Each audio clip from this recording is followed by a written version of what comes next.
Bonjour tout le monde, bienvenue sur ma chaîne, mon nom est Isabelle et j'adore partager des enseignements, des informations qui me passionnent. Aujourd'hui, une vidéo sur notre belle planète. J'ai reçu un message intuitif comme quoi je devais parler de ça aujourd'hui. C'est un appel d'urgence de la part de notre belle planète parce que je pense qu'on est rendu, en anglais on dit à un tipping point, un point de non-retour au niveau de l'environnement. Et c'est super important de prendre conscience de certaines choses. J'en parle dans mon livre Splendeur, j'en ai parlé dans mes romans aussi. Premièrement, l'industrie de la mode. Alors aujourd'hui, je porte une robe que j'ai trouvée dans une friperie pour 3 ou 4 $. Je la trouve vraiment jolie et je suis vraiment fière de ma trouvaille. Je porte ça pour partager le fait que c'est possible d'avoir du plaisir et s'habiller de façon colorée, moi j'aime la couleur, en cherchant des vêtements seconde main. Pourquoi c'est important le seconde main? Parce que 60%, il y a une statistique qui est sortie qui démontre que 60% de tous les vêtements achetés sont jetés dans la première année suivant l'achat. Alors ça, c'est énorme, énorme. Imaginez la quantité effarante de vêtements qui sont jetés. Et ça s'en va dans des sites d'enfouissement, ça s'en va dans d'autres pays. Ils mettent ça dans des gros containers, ça s'en va dans des pays du tiers-monde. Et ces pays-là, ils peuvent même pas supporter la charge qu'on leur envoie. Ça déborde de partout. J'ai vu plusieurs documentaires à ce sujet-là. Donc, le moment est vraiment venu de réfléchir à nos habitudes de consommation. C'est pas pour se culpabiliser, c'est pas pour se taper sa tête, au contraire, c'est de juste prendre conscience qu'on peut avoir du plaisir, on peut s'habiller. Moi, je fais des trouvailles extraordinaires dans les friperies, je m'amuse beaucoup avec ça et je fais circuler. Quand il y a quelque chose que je ne porte plus, je vais le reporter à la même friperie, je fais un échange, donc c'est fantastique. Ça fait circuler les choses et en plus d'enlever la stagnation, ça évite que certains vêtements se retrouvent dans les poubelles. L'autre chose, c'est l'industrie de la mode et la deuxième industrie la plus polluante au monde. Alors, c'est quand même assez important d'en parler. On dit que 10% des émissions de carbone provient de l'industrie de la mode jetable particulièrement et particulièrement responsable si on veut, parce que la mode jetable, en fait, ce sont des vêtements qui sont faits de mauvaise qualité, faits très rapidement, la plupart du temps en polyester, des matières qui sont pas recyclables. Les gens achètent ça sur Internet, ils le portent une fois, c'est tout décousu, pouf, ils jettent ça et ça laisse des traces. Ça laisse des traces et ça affecte le climat. Les changements climatiques, tout ça, c'est affecté, les ouragans, tout ce qu'on voit sur la planète, c'est en partie causé par nos habitudes de consommation qui ont été excessives dans les dernières années.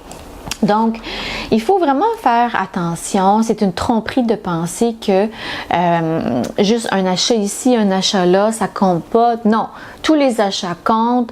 Que vous achetiez en ligne, puis ça cause des emballages, ça cause la congestion sur les routes.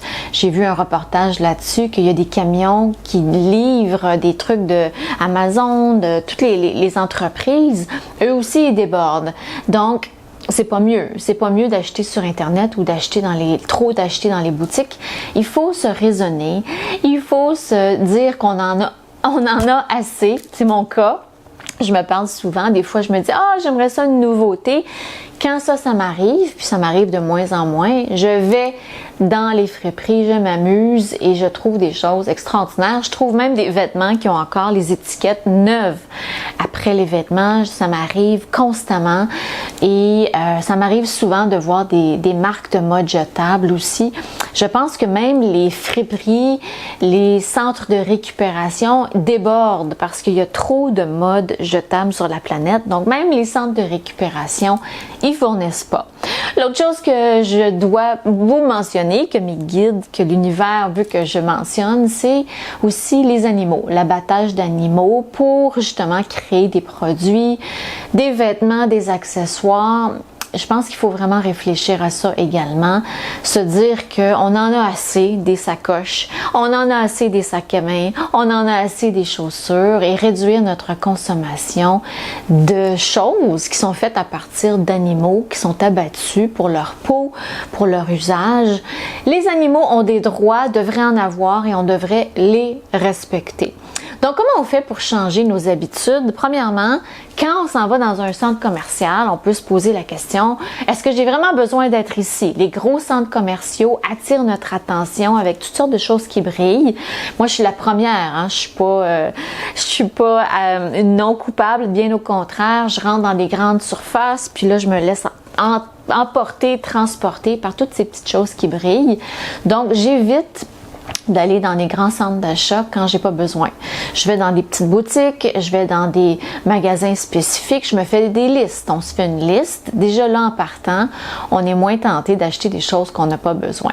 Si on a envie de se gâter, on peut aller dans une friperie, on encourage le commerce local, les petites entreprises qui ont, les designers locaux, il y en a plein. On a plein de talents au Québec, au Canada. On n'a pas besoin de commander des choses qui viennent de l'autre bout du monde pour s'habiller. Au contraire, on a des belles entreprises locales qui font de la mode seconde main, qui offrent de la mode éco-responsable, et qui, dans certaines circonstances, offrent du seconde main également. Donc, on a plein de petites boutiques, on n'a pas besoin de commander et on peut encourager le commerce local, les entrepreneurs locaux. Je trouve ça fantastique de faire ça. Et on peut faire des soirées d'échange, hein? Entre amis, on s'invite, on prend un petit verre ou on fait une tisane et on amène les choses qu'on porte plus. On fait des échanges, des swaps. Ça peut être super intéressant, ça peut être le fun même. On transforme ça en party. Et on transfère nos choses qu'on porte plus. Je trouve ça une super bonne idée. Et on regarde dans notre placard et on mélange des choses qu'on a déjà. Donc peut-être utiliser des combinaisons différentes, une robe d'été avec un col roulé en dessous. On peut aussi mettre des collants de couleur. Moi, j'ai récemment découvert la marque Rachel, une marque québécoise qui fait des collants éco-responsables, faits avec des bouteilles de plastique recyclées, avec des beaux motifs, des belles couleurs. Alors, vous pouvez agencer des choses que vous avez déjà avec des nouveaux accessoires. Ça, c'est une autre façon de faire. Mais en tous les cas, l'importance ici, c'est de prendre conscience de ses habitudes, de ne pas aller magasiner juste parce qu'on s'ennuie. Utilisez votre créativité, faites du dessin, écrivez, allez prendre des marches en nature. Ce sera beaucoup plus agréable, mais surtout bénéfique pour notre belle planète qui a besoin de nous en ce moment. J'ai reçu un appel d'urgence. J'ai mes amis les dauphins qui sont venus me parler. Ils me parlent dans mes rêves. C'est hyper important que chacune d'entre nous prenions conscience de nos habitudes de consommation en ce moment. Il y a urgence. Et pour prendre exemple sur un ami d'enfance qui a posté récemment sur Facebook, lui et sa famille ont réussi à ne pas dépasser, en termes de poubelles et de déchets, un seul bac pour la poubelle, un seul bac pour le recyclage dans une année complète. Il a partagé ça sur les réseaux sociaux. J'ai trouvé ça extraordinaire. J'ai dit, Bernard, tu es mon héros. Nous devrions tous tenter d'arriver à ça sans se culpabiliser. Je pense que si tout le monde fait 10% d'efforts, 10% on élimine le superflu, on consomme local, on consomme du seconde main. Si tout le monde fait un petit effort, au bout du compte, la planète va pouvoir expirer un grand soulagement parce qu'elle est surchargée de vêtements, elle est surchargée de cochonneries et il faut vraiment se poser les questions. Est-ce que j'en ai vraiment besoin et comment puis-je faire pour améliorer la situation? Alors voilà pour cette vidéo, c'est un appel d'urgence, c'est un appel de la planète, de notre belle planète qui mérite d'être protégée, Mère Gaïa, ses habitants, y compris les animaux qui ont des droits eux aussi.